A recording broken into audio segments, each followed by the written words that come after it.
Good afternoon, everyone. It is 1 minute past 5, and we want to get started with the next FinGeo online seminar. I am happy to introduce Dr. Zach Taylor. Zach is a postdoctoral fellow at the TU Delft in the Netherlands. Before that, he's been based in Leeds, Berkeley, KU Leuven, among different places. So he's very mobile. You also hear from his research. He's been doing this in different places around the globe. We're happy to have him here. He will be presenting about urbanizing climate finance, tracing the insurance-linked securities trade through South Florida and Singapore. So based on 2 of his 3 fieldwork locations. He may tell you a little bit more about his third one, which is much closer to his current home. Zach, without further ado, I'll give the floor to you, and you have 30 minutes, and afterwards we'll take time for Q&A. Thanks, Manuel. It's great to be here. Let me get my screen going. Okay, can you see that okay? Yeah, looks good. All right, brilliant. I'll keep an eye on time, but if I'm at the halfway mark, please do let me know, the 30-minute mark. At the halfway mark, I'll let you know. If it's okay if you go a few minutes over time, no problem.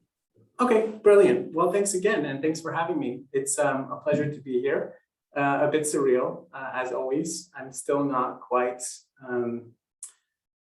ready for this Zoom life, but here we are, and it's nice to see some familiar faces, or at least some familiar names in boxes. And to those of you I don't know, thank you for taking the time to join.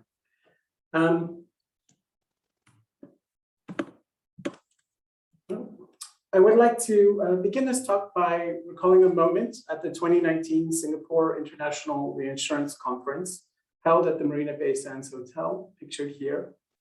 In the conference keynote address, a senior Singapore government minister outlined the city-state's ambitions and efforts underway to expand Singapore as an offshore reinsurance center. Quote, "The global economy is undergoing a tumultuous period of change and facing strong headwinds from a continuously changing and challenging environment," they began. Singapore, he argued, faced 2, quote, winds of change, the environmental headwinds and the political headwinds, which demanded, quote, decisive and concerted action to mitigate these risks.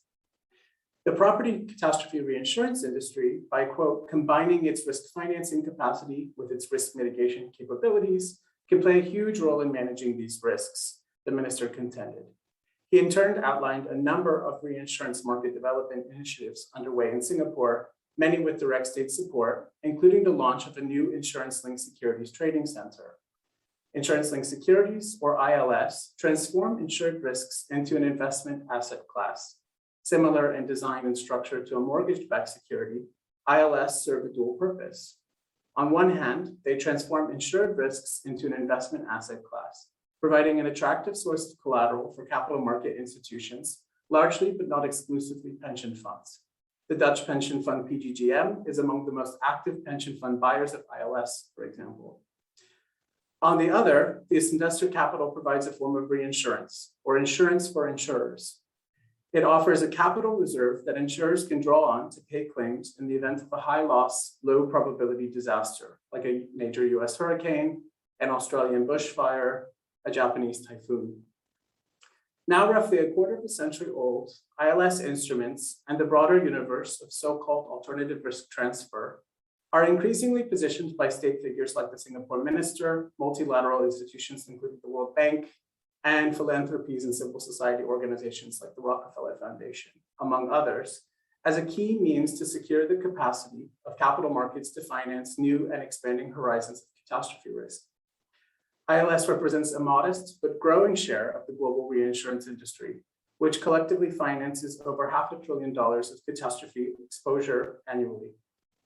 While most of the ILS backed the aforementioned geographies of property catastrophe risk, they also increasingly are used for a variety of other purposes, including mortgage credit risk transfer. As Singapore's first SEC 144A compliant ILS issuance, First Coast Re marked an important milestone in realizing the city-state's ambitious agenda to become a leading broker of catastrophe risk capital. The issuance raised $100 million of hurricane and severe thunderstorm coverage from capital market investors on behalf of Security First, a residential property insurer in Florida. Far from coincidental, this peculiar transactional geography reflects the crucial if distinctive role of both Florida and Singapore within contemporary reinsurance and ILS markets. How might one begin to trace these urban geographical connections? The monetary authority of Singapore's financial institution directory left directs me back to Marina Bay to the Asia Square Tower, a new building situated on the expansionist edges of Singapore's finance-dominated business district. Here, I don't find a physical space with employees working for First Coast Re, but the office of an insurance services firm, which acts as a manager of record for the First Coast Re special purpose vehicle. Adjacent buildings house actuaries, catastrophe risk modelers, investment managers, lawyers, all of the local interlocutors you would need within a global financial services architecture, one which coordinates flows of risk capital across geographies, from Florida homeowners to their insurers, onward through reinsurance brokers and service providers to end investors in Southeast Asia and beyond. First Coast Re thus offers a touchstone, a way to enter and interpret the ordering and operations of catastrophe risk finance as they are actively built and extended within and between its constituted urban geographies. Before taking the leap from financial directories and firm records to urban geography, I'd like to reflect on the urbanizing dimensions of climate finance by way of two propositions, which I hope can clarify why we might think through the urban geographies of climate finance and how we might do so.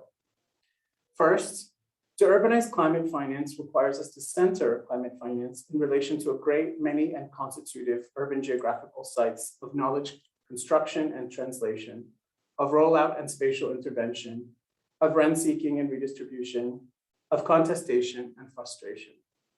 Of course, as financial and urban geographers have long argued, the urban is more than a site or a stage for finance. There's also a set of relations. To urbanize climate finance is also to consider how relations within and between chosen sites and subjects are drawn or redrawn, often unevenly, and from locations or by interests which are far or opaque or simply off the map of place-bounded analyses. Consider how particular patterns of spatial restructuring may facilitate or conversely be impinged by varieties of climate-attuned financialization, about how the situated and contingent expertise, often based in New York or London, is dispatched to new frontiers of finance with market-making tools, which cultivate or negotiate these flows, and often at a significant premium. Consider the many values, economic and otherwise, which are instrumentalized or elided in efforts to translate what Rebecca Elliott calls the moral economy of climate change into an insurance policy, a bond rating, a green infrastructure levy. Consider how climate finance is articulated through enduring urban historical geographies of racial capitalism, coloniality, and neo-imperialism, about how these articulations haunt seductive imaginations of the finance-enabled green and resilient city, which Hannah Hilbrandt and Fitzjulius Graff likened to a Trojan horse.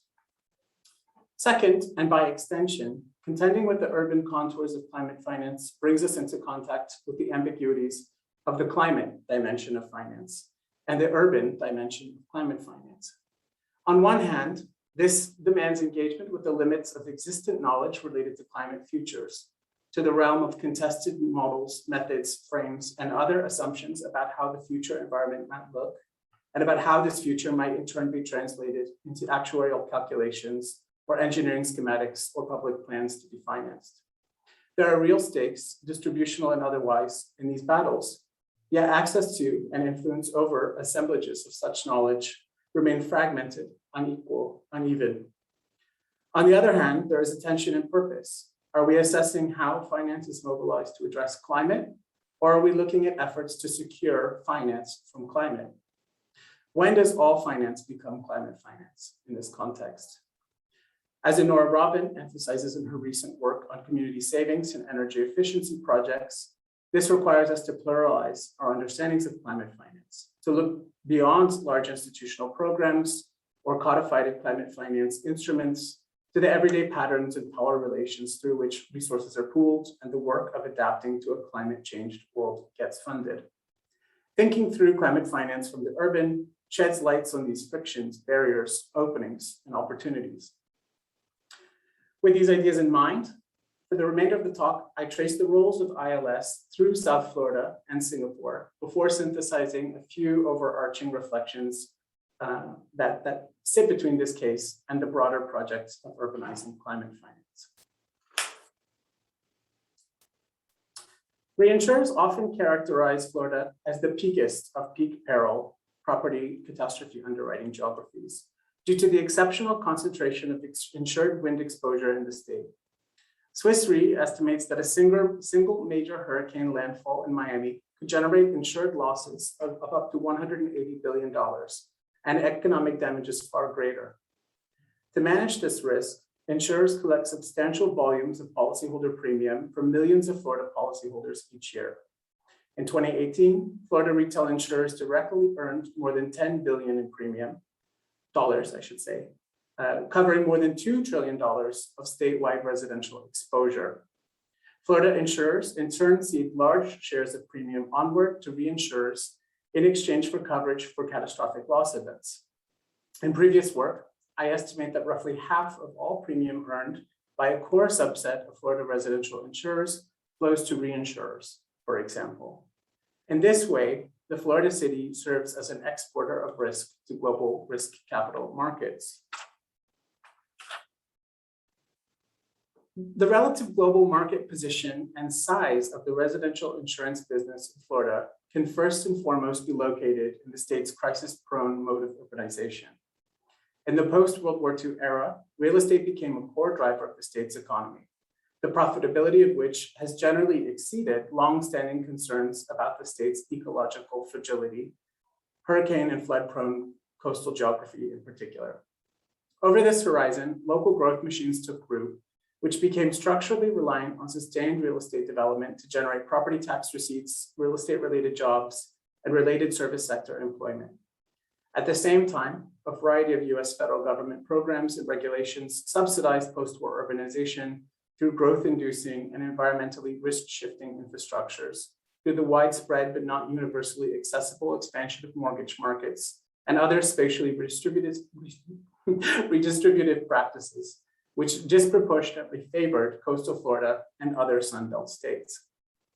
The substantial human, ecological, and economic devastation wrought by hurricanes, including Andrew in 1992, those of the 2004 and 2005 Atlantic hurricane seasons, and Irma in 2017, have focused attention on Florida's environmental precarity more generally, and on the fragility of its real estate-driven political economy specifically. In previous work, I have argued that reinsurance and ILS provide a Harveyan fix for Florida's risky real estate for two closely related reasons. First, federal government housing finance regulations institutionalize the use of multi-peril property insurance, creating a structural role for insurance within the US housing finance system. Second, decades of pro-growth urban governance in Florida saw rates of building in catastrophe-prone areas far exceed the use of land use controls, building codes, and infrastructure investment to curtail the rise of catastrophe exposure in the built environment. Not only did Florida become systematically invested in ecologically fraught patterns of development, it did so in ways which continue to depend on reinsurers to finance property catastrophe risk.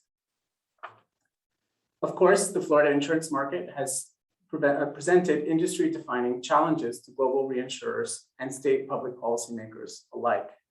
These pivot around the complexities of maintaining an underwriting regime that is reliable and profitable, while also sufficiently affordable to property market consumers, and therefore resilient enough to sustain real estate markets. Questions of how to actuarially model and price catastrophe wind losses, to capitalize this risk and transfer it from insurers to reinsurers and broader capital market investors, and to appropriately regulate these practices, have informed debates and innovations in the reinsurance sector in the 3 decades since Hurricane Andrew's landfall near Miami. ILS products were introduced and eventually widely adopted in Florida and beyond in response to such questions. One senior reinsurance investor estimated that half of all ILS are exposed to Florida hurricane risk, overwhelmingly meshed in a handful of coastal property markets. Between March 2017 and June 2020, Florida residential insurers channeled millions of dollars of policyholder premium to ILS markets. I count 33 public ILS issuances over this term, which raised $6.2 billion of reinsurance protection. This count does not include ILS transactions sponsored by reinsurers, nor does it include privately placed collateralized reinsurance, which is quite similar and therefore represents only a fraction of ILS activity in the state at the time. Zach, you're almost halfway time-wise. Perfect, I'm halfway done. Good. Decades-long experiments in capitalizing Florida insurers through ILS and other reinsurance instruments have made Florida hurricane wind risk a well-established asset class for which there exists a significant depth of industry, investor, and regulator familiarity. The geographical specificity of Florida's crisis-prone mode of urbanization and the industry's role and response in developing instruments like ILS to hedge against such crises helps to foreground how and why Singapore's first full-fledged catastrophe bond issuance should come to be underpinned by Florida risk.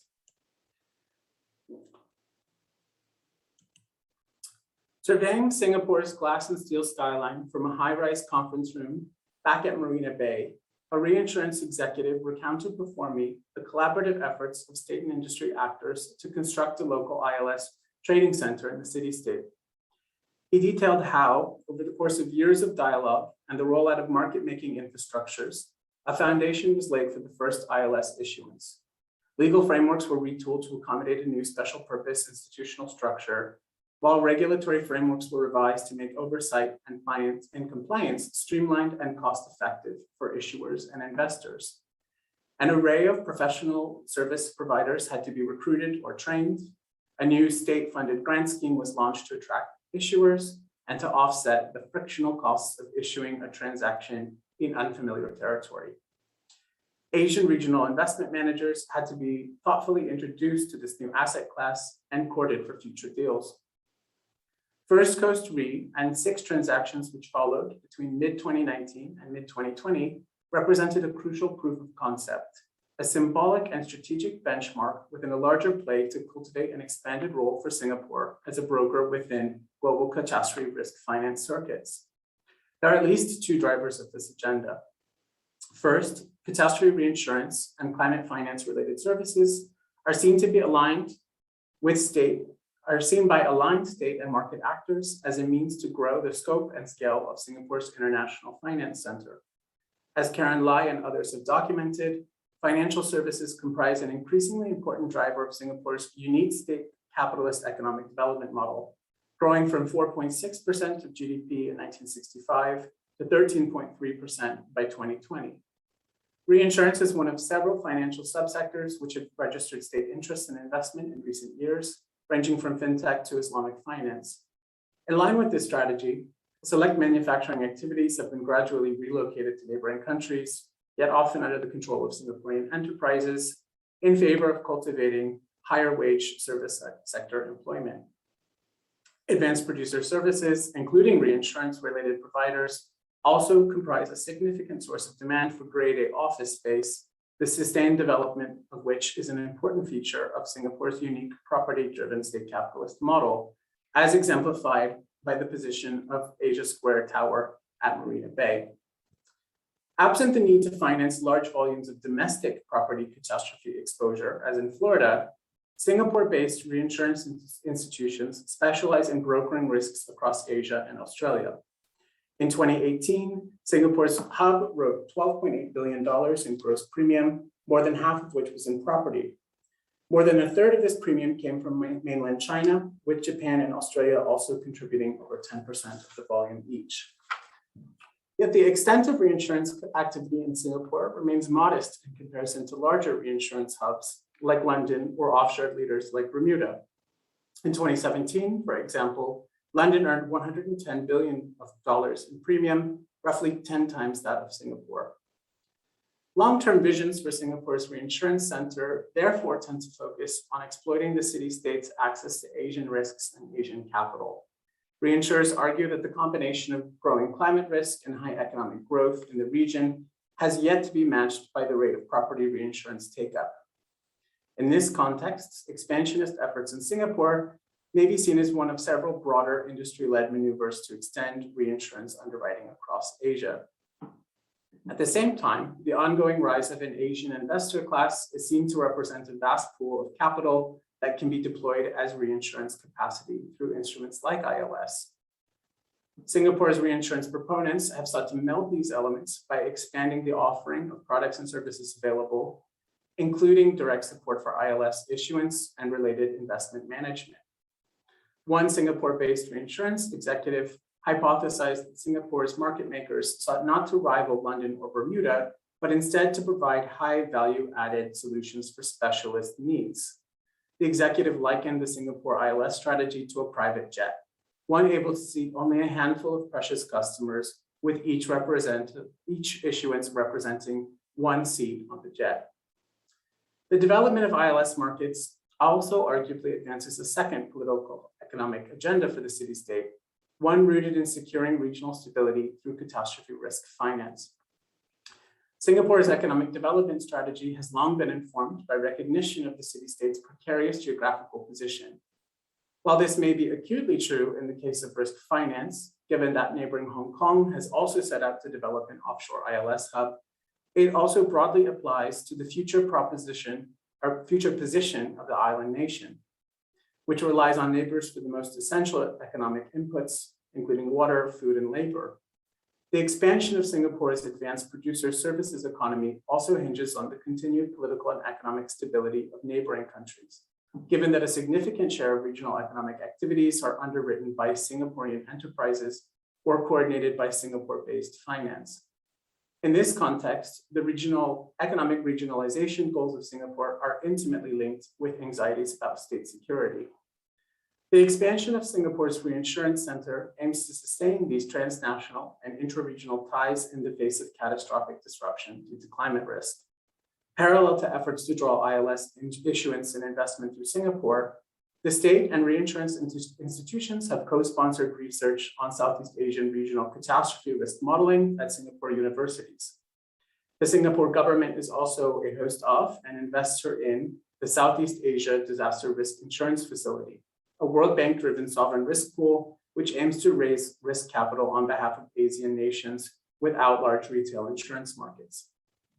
The opportunistic decision to grow Singapore's reinsurance capacities by leveraging ILS issuance drawn against Florida risks can thus be seen as part of a broader strategy in which climate catastrophe risk finance secures Southeast Asia's economic trajectory against catastrophic disruption and Singapore's advantageous, if fragile, position therein. Decades-long experiments in capitalizing Florida insurers through ILS and other reinsurance instruments have made Florida hurricane wind risk a well-established asset class for which there exists a significant depth of investor, industry, and regulatory familiarity. The geographical specificity of Florida and its crisis-prone mode of urbanization, and the industry's role in response in developing instruments like ILS helps to foreground how and why Singapore should seek to leverage the state in this way.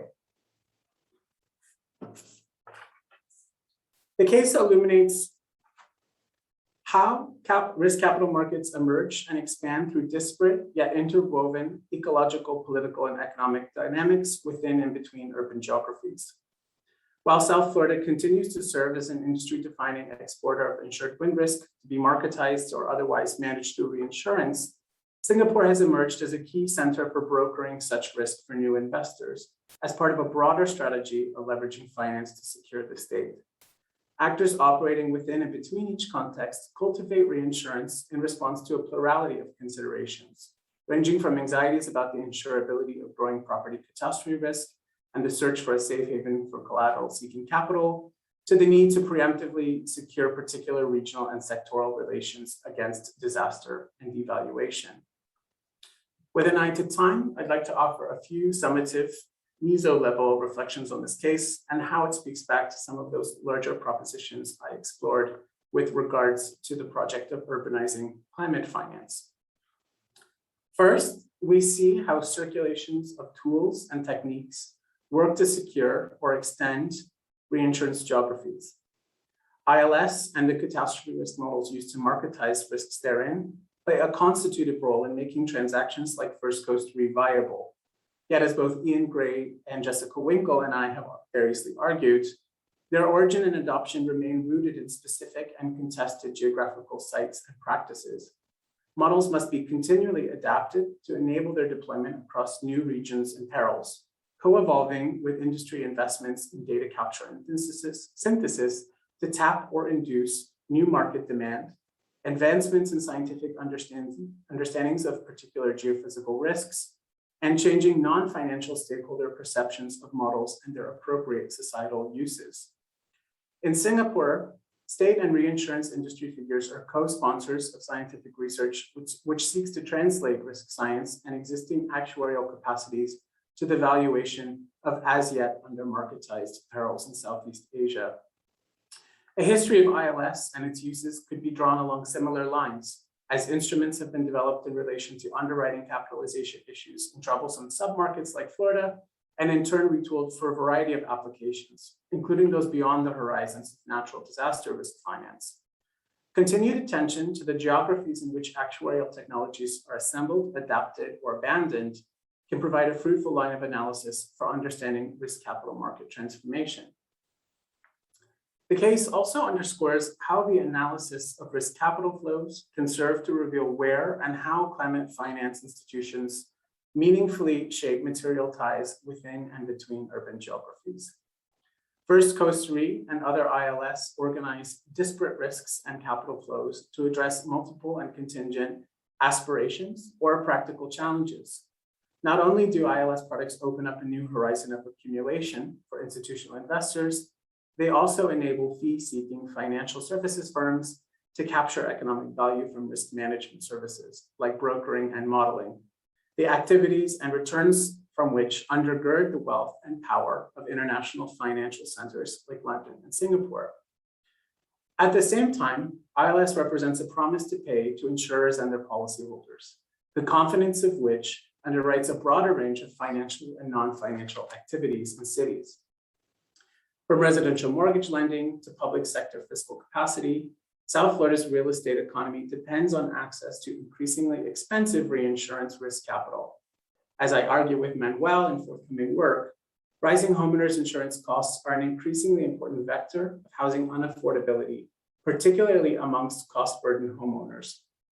While this ILS-led risk fix holds for now, its longer-term durability is in part dependent on the accessibility and stability of the residential housing sector, past crises of which have led to substantial homeowner protests and subsequent public intervention in insurance markets in South Florida and beyond. The longevity of Florida's ILS fix is also contingent on the capacity of the global reinsurance system to continue to absorb growing losses around the world, not just those facing Miami cul-de-sac neighborhoods. Mounting losses from multiple regions and declining opportunities for profitable underwriting may create a systemic rather than local limit to risk capital markets.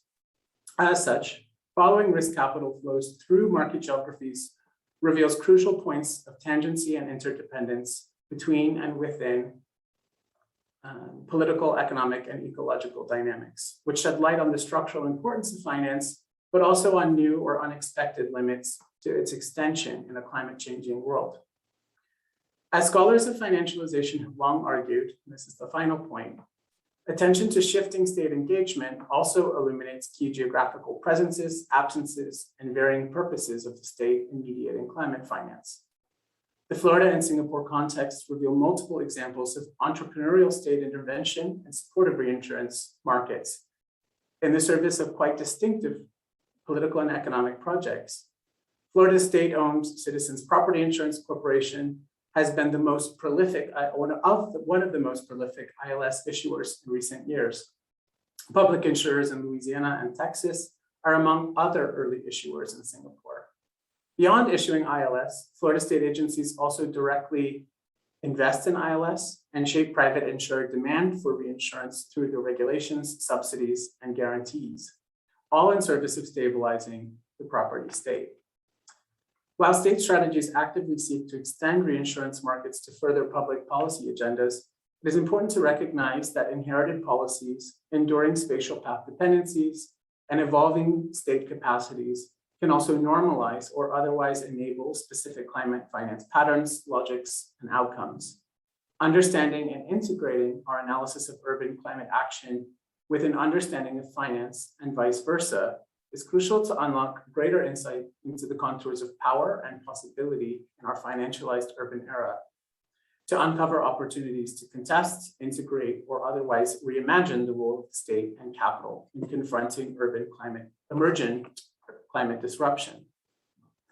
To close, after that whirlwind, it is my hope that through the South Florida and Singapore case and these brief reflections, I have succeeded in illuminating one of many paths we might take to urbanize climate finance. While the risk capital arrangements and institutions discussed here increasingly mediate financialized responses to a wide world of shifting dynamics, I hope it is also clear that they must be understood to be both provincial and cosmopolitan, contingent yet interdependent, powerful, but most importantly, malleable. Thank you, and I look forward to any questions you have. Many thanks, Zach. To everyone in the room, if you have a question, please just type a question mark in the chat and then I'll give the floor to you. If you don't have the opportunity to turn on your mic for whatever reason, you can type the question in the chat box. But if you do have the opportunity, it would be nice to ask the question yourself. I see questions popping up. The first one's popping up now. I'll give the floor to Chris in a minute so he can ask the question himself if he's able to. Zach, I'll start with a very general question myself. Maybe also to open the debate a little bit, maybe too broad a question. But your title was Urbanizing Climate Finance. Could you tell us how finance, not just climate finance, but how finance itself changes if we urbanize it? And I don't mean as in studying, because that's in a way how you meant it, but I think if we think of the title in a different way, if there are a way in which finance changes, or to put the question in a different way, could you say this is finance as usual, just like it is business as usual, or is there something new about this that actually changes the nature of finance itself? I don't know if I would say that it changes the nature of finance itself. I think that when we think from the city about finance, we can understand maybe in a different way why and how particular forms of finance come to be articulated in particular places and why they matter. I think that certainly in the case of ILS, there simply would not be a market without a particular urban materiality. I remember when I was doing my field work, I ended up next to one of the architects of the ILS market, who manages a multi-billion-dollar fund. And we were talking about the market and its history, and we both agreed at some point that there would be no ILS market without Florida. Florida was a gift to this capital market, to put it really crudely. And I think that's particularly true, right? We wouldn't be able to, there wouldn't be a financial market were it not for these particular problems. And what I'm getting at here is that I think it's to move from step one of seeing the urban materiality of a particular market in a particular context to also begin to think about how instruments are constituted and connect different types of urban contexts, urban projects, urban materialities.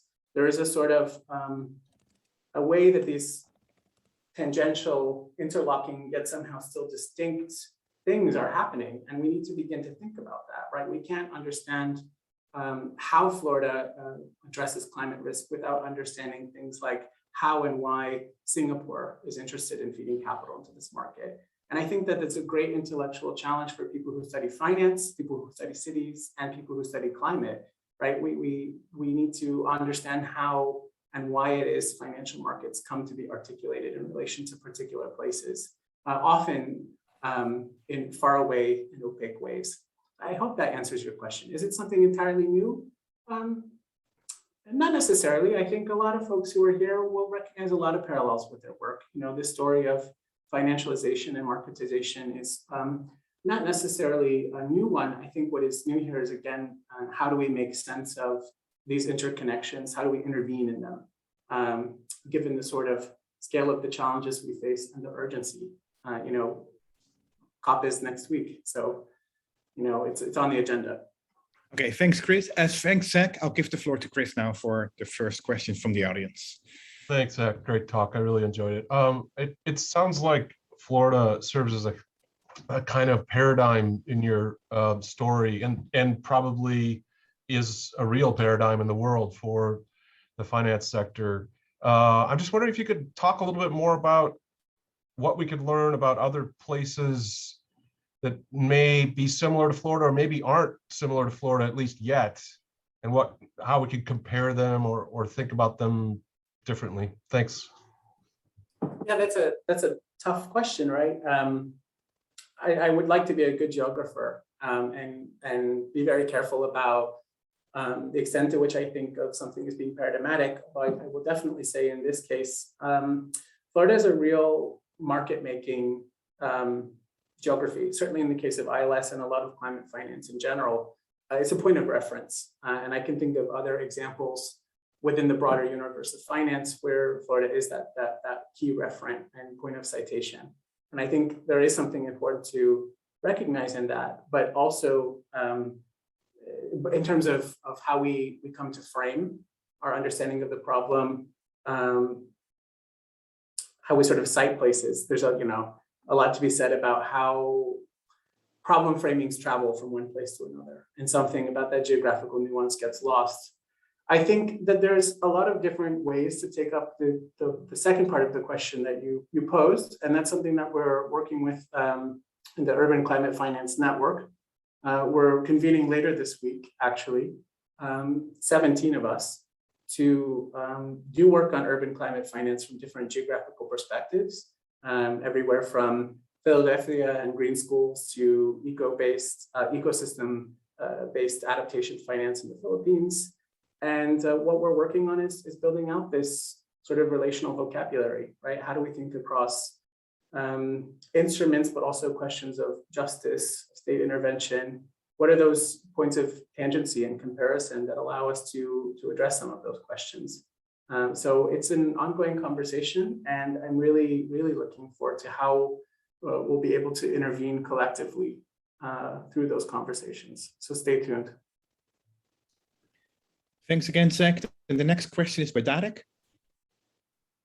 Hello. Thank you, Manuel. Thank you, Zach. It's tremendously interesting topic, and I don't know much about insurance, but so we know how risks get insured and then can get reinsured. I'm wondering about the feedback effect in terms of how does this geography of production of reinsurance, which is fascinating, how does it then matter to the original customer, the business and the whole household getting insurance in the first place? Because we know that with the global financial crisis, we know about foreclosures and about overproduction of mortgages being triggered by securitization. But here, reinsurance seems to be a kind of a very positively, can seem to be like a positively boring industry, right? That nothing goes wrong. We never hear big stories about problems in reinsurance or reinsurance companies causing crisis. Though obviously AIG was in trouble and was bailed out back then. But yeah, I was. So I guess I'm asking more than one question, but my main question is about does it, so as an insurance customer, should I care about who reinsures my risks and whether it's in Singapore or in London or in New York? Should someone in Florida care? So it's a kind of a intentionally naive geographical question. Yeah, there's a lot to say there. I think to start with the first part, of course it matters for consumer insurance costs. Florida is an interesting place if you want to see what happens when reinsurance markets break, because they have broken. Hurricane Andrew, in particular in 1992, caused a wave of insurance, so to direct primary insurers to default. And it really triggered significant losses on the reinsurance side. And what happened then, and has happened multiple times since, is that the reinsurance rates go up, capital retreats. And that means that in order to purchase reinsurance or to otherwise maintain their solvency, those direct insurers have to cut back on where they insure or they have to significantly increase their premiums. So we saw after Andrew, not only did a lot of insurers leave the business and a lot of reinsurers leave the business, we saw catastrophe reinsurance rates go up something on the order of 60, 70%. And we saw direct insurance costs go up, in some cases up to 500%, right? So it is a huge issue. And to underscore how huge of an issue it is, it's not uncommon in South Florida today for your annual insurance costs, not including flood insurance, which is a government insurance program, your other homeowners insurance, including your hurricane insurance, to cost the equivalent of 1 or 2 monthly mortgage payments. So it is an extremely significant cost. And it's something that intersects at a time where in many parts of Florida, you see incomes not rising at the same rate as housing costs overall, right? So it does raise some questions directly about the sort of stability of property markets. I certainly think that we're reaching a point where we could see people walking away from houses that they can't afford. We could see foreclosure, we could see abandonment, we could see devaluation of assets, a transition from ownership to more rental-based tenures. These are all sort of transformations that can be triggered by those increasing costs. So it is super important. Just to briefly touch on this question of this idea that reinsurance is sort of boring, it's a risk management infrastructure, it spreads risks. In theory, what could be the problem? I think when you look at it from the capital market side, it certainly seems less problematic or concerning than when you look at it from the urban side, right? When you think about it from a homeowner's perspective, from a housing market perspective, from an urban real estate stability perspective, it's a lot more concerning. But that being said, I think that, you know, there is this question of whether or not the sort of exceptional conditions that make it possible to marketize Florida insurance risk are able to recreate in other places. And I also think there's a question of what happens in a world where you see mounting losses. The question of whether or not this business model can survive in a world where you have, say, a major Florida hurricane, a California wildfire, an Australian bushfire, a Japanese typhoon, and a European flood in the same year, which we did see. We have seen these things. And we have seen that global, the sort of cumulative losses, rather than a really, really serious single event, constrain overall market capacity. And that can have a negative feedback onto places that are not having losses, right? So in Florida, in 2020, we saw several insurers were not able to purchase adequate reinsurance coverage because of losses, partly in Florida, but largely elsewhere. They had to increase premiums or they pulled back from the market. And so we saw tens of thousands of policies dropped in South Florida alone. So there is a sort of bigger picture question here, I think. And it's something to keep in mind as we see more and more pension capital wrapped up in the system when we think about the distribution of losses on the investment side too. So in a world where we have multiple losses, declining profitability, and increasing exposure on the pension fund side, I think there's also that question too of is this a durable investment outlet, which is a question that a lot of financial geographers like to think about too. But anyway, I hope that answers your question. Thank you. Tarek, you wanted to follow up with another question? Yes, if I may. Yeah, you may. At the risk of annoying everyone, but not you, Zach. Thank you, excellent answer. I'm learning a lot. So my question also would be, so it's about the scale of risk and the scale of the insurance at which the insurance industry operates. So risks are local and global, and climate risks are certainly both, yeah, local and global. So you would think that to manage these risks from an insurance perspective, you need some kind of combination of local and global knowledge. Like, global, the best scientific models of climate change impacts, but at the same time, you have to know what kind of houses are where and how the wind blows through a particular place, to put it very primitively. But so would it be right, based on that, to imagine that reinsurance requires less local and more global knowledge than insurance, that there is a difference like that, and therefore you can have more global, higher scale reinsurance centers than insurance centers. So Singapore can potentially reinsure risks in America, whereas the insurance companies would still be mostly American companies there. Or is it a simplistic way to look at it? No, it's not.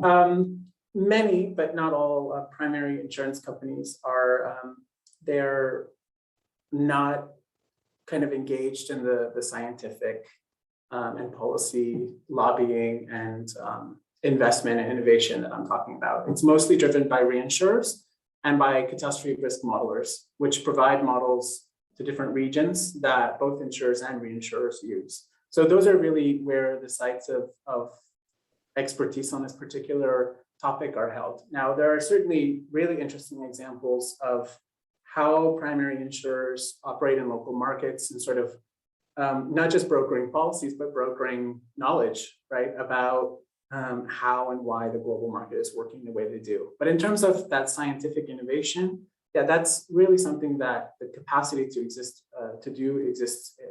It's in London, it's in Singapore to an extent, but it is really quite concentrated in a handful of reinsurers and an even smaller subset of catastrophe risk modeling vendors. There's big three, and they really sort of dominate the actuarial knowledge on this front. Thank you very much. Thanks, Darek and Zach. Stefan didn't want to take the floor away from other people who may want to ask a question, but I'm going to give the floor to Stefan as my co-organizer now, anyway, to ask a question. Thank you. So as Manuel said, you're still welcome to pose a few questions.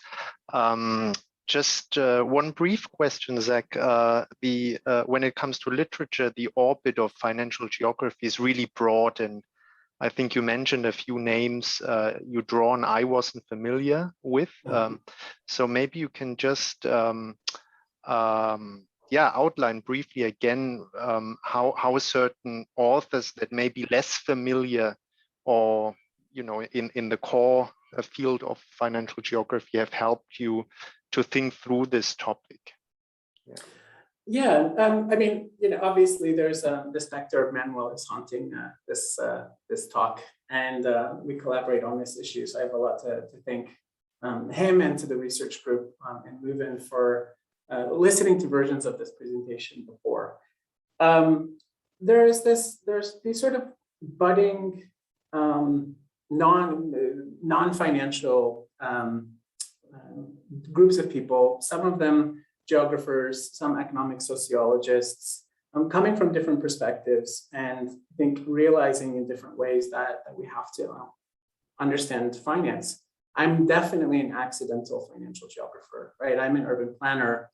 I'm an urbanist. I'm interested in why cities are the way they are, how the sort of contours of possibility are shaped.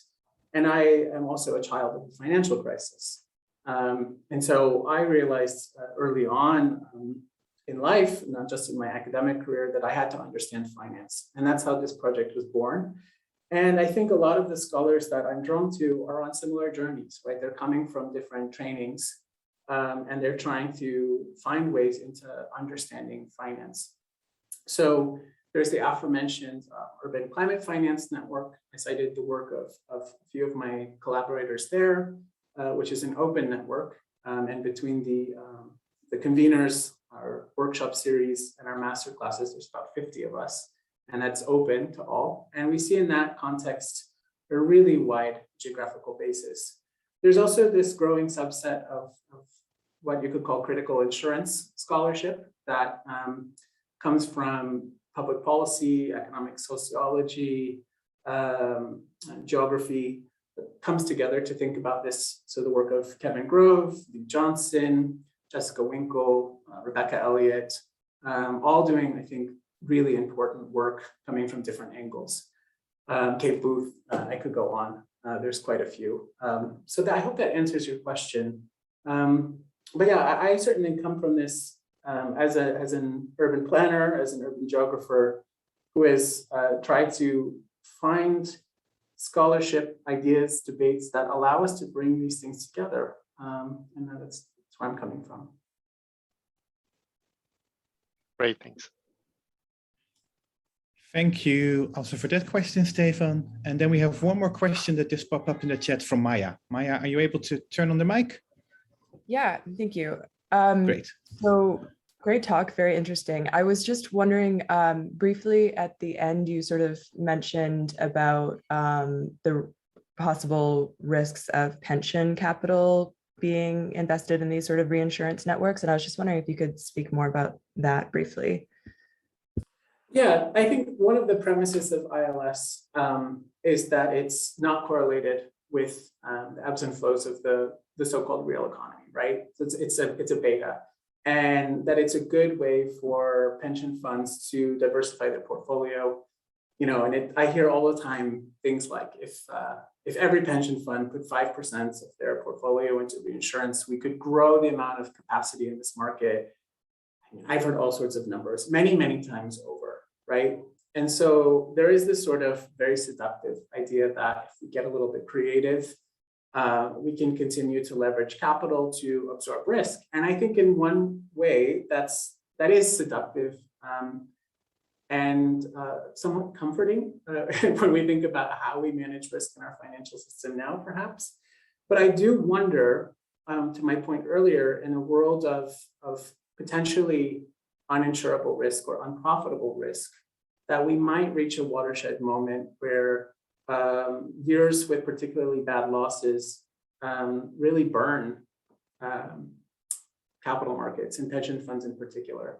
I don't think, given the scale of investment in this market right now, that it's a systemic issue necessarily, but I think it's an issue when we think about this broader conversation of how to transform our pension system and other forms of capital to put them to work for climate, right? What happens if we see something on order of a $1 to $200 billion loss? How does that scare away capital? What happens then? How does that shake up the conversation? I think that's really open-ended. I hope that answers your question. I think it's a really interesting one. Thank you. Okay, thanks everyone. I'll wait a few more seconds to see if there's anyone who wants to ask a question, maybe someone who's not keeping an eye on the chat. If so, you can also just turn on your microphone and ask the question. There is Helen James, Manuel. Oh, I didn't see that. Yeah, okay. Yes, thank you. Thanks. Helen, please. Hi. Yeah. Thanks for the presentation, Zach. I just wondered about kind of Florida's role in the ILS market as kind of their knowledge, their expertise in how kind of the power they have in their relationship to secure deals that may mean that reinsurance companies have to then claw back that kind of the potential losses that they could gather from Florida, and the good deal that Florida has kind of negotiated from other markets, other regions, other areas that haven't got that kind of power, level of expertise, knowledge to be able to negotiate such a good deal. So really whether kind of, in this case, ILS is not just distributing risks via the equity market, but is also distributing risks via the deals that they secure with kind of other regions. Yeah, it's an interesting one. And I really sped through a lot of nuances here, but I think one of the challenges here is to ascertain where exactly power is located when we think about this kind of market architecture. And if you talk to reinsurers and insurers, they often will point to public policy figures in the state of Florida, who certainly are very active and entrepreneurial. If you talk to Florida regulators, they'll tell you that they're completely dependent upon external capital providers. So there's this interesting dance that happens. And I don't think that the lines of power are necessarily so clear. I think Florida represents this sort of interesting contradiction. It's risky, but at the same time, it's a sort of guaranteed flow of capital, right? It's a volume market. Because of housing finance regulations, people in Florida have to maintain insurance. There is just this sort of statutory imposition in place, which makes it such that reinsurers can always count on this capital. And so when you're a reinsurer thinking about the need for volume against risk, against returns, and you're thinking about some of the shortcomings or the limits that there might be in other markets, you definitely have this balancing act that has to happen. And that's what reinsurance is. That's what they do. They construct very nuanced, sophisticated, complicated risk management programs. They use subsidiaries, shell companies, special purpose vehicles, different geographies. Some of that risk that they might pull from Florida, they park it in Bermuda. Some they'll put in Delaware. Some they'll take onto their books to Germany or to London, to the Lloyd's market. So you see that it's really this sort of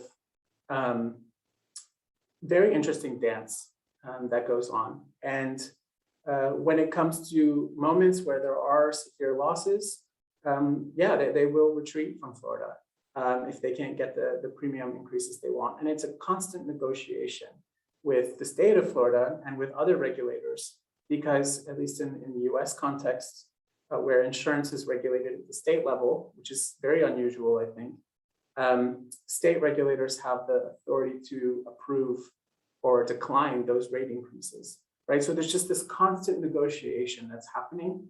And I think it's really dependent on the moment. I hope that answers your question. At least explains a little bit how it works. Feel free to push me if you'd like. Yeah, I suppose I'm wondering about how much of kind of the deal between the insurer or the state authority and the reinsurance is dependent on kind of the power that's in the room when the deal's struck, and kind of whether Florida, because they have such a kind of strong purchasing power, because they're so fundamental to the market, whether they've just got the ability to kind of get a better probability on the catastrophe happening for them, a better coupon price that's then passed over to that's then reclaimed from other deals that reinsurance company makes. Yeah, they certainly have. The state has an arsenal of tools that it can say, here are our terms, and this is the kind of the floor. But I also think that as is the case in many sort of domains of financial regulation, there's also a revolving door between the state regulators and modelers and reinsurers. So it's a very small, tight-knit community. This is very relationship focused. The ethnographic work of Paula Jazarkowski is really excellent in explaining how relationship deals are structured. And I would really highly recommend that. And I think that's what it comes down to. This is a small network of people who are ultimately making these decisions. And the state has developed a very sort of complex architecture and sort of arsenal to buttress the effects of any reinsurance market retreat. And I think that's part of how that negotiation happens. They say, here's what we would like you to do, but we're also happy to take on any losses and absorb policies that you don't want to insure. We have our own reinsurer. We have a guarantor if you go under. So there's this interesting balance between trying to protect consumer interests on one hand, and on the other hand, actively cultivating speculation in the market. So it's super fascinating, that negotiation. Yeah, I would love to be in the room. Thank you. Thank you, Helen. Thanks everyone for your questions. Yeah, Thanks, Helen, and thanks, Zach. It's now exactly 6 o'clock, and I'm going to be ending this seminar by thanking Zach again. Zach, it was great to have you with us in the seminar. Stephen had also just put in the chat, we're continuing again in 3 weeks with another session. So not in 2 weeks, we're taking a smaller break this time between 2 sessions. And it will be a presentation by Radha Upidi Yaya, and she will be presenting employing capital, patient capital, and labor relations in Kenya's manufacturing sector. So different continent, very different application of financial geography. But we also look forward to her talk. And Zach, thanks again. And to everyone, have a nice afternoon or nice evening. Bye-bye.